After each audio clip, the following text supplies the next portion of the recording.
যে ঘরে বৃদ্ধ বাবা মাকে বোঝা মনে করা হয়, সে ঘরের ছাদ থেকে রহমত উঠে যায়। কারণ ওই মানুষ দুটো শুধু তোমার বাবা মা নয়, তারা তোমার অস্তিত্বের শিকড়।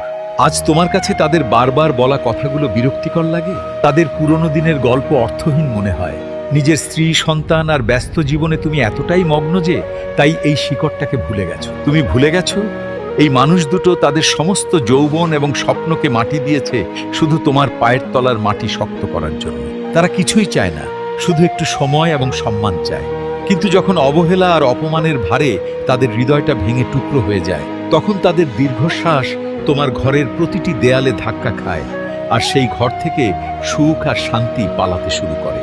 যদি তোমার ঘরেও এমন কিছু হয়, তবে আজই যাও তাদের কাছে, তাদের পাশে বসো আর তাদের হাতটা ধরে বলো, আমি আছি। তারপর দেখো, যে দোয়া সরাসরি আরশ পর্যন্ত পৌঁছায়, সেই দোয়ায় তোমার জীবনটা কিভাবে বদলে যায়।